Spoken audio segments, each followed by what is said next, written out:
So karon kay nag-vlogger naman ta guys, mangita dito ni discard kino kung saon pagka-kwarta aning Facebook. Kay lisod kaayo guys, mangita kwarta do. Nakabantay ba mo guys? Only in the Philippines ra gyud ni guys. Nakabantay ba mo?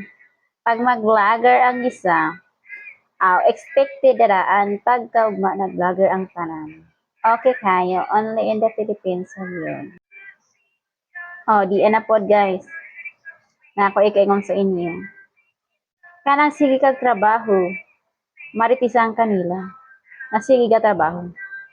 Pero may na lang na kaysa maritisin ka. Nga sigdawat og sweldo, pero way trabaho. Okay kayo, only in the Philippines ra gyud. Di na pod ko. Kabantay ba mo guys? Kanang inyong silingan nga utang sa inyong sokton.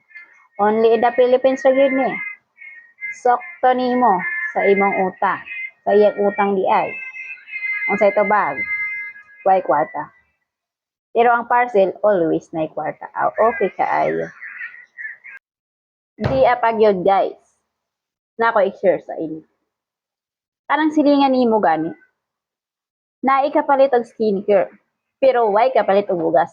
Okay kayo, only in the Philippines ra gyud na siya guys. Di pa guys. Na ako i-share sa inyo.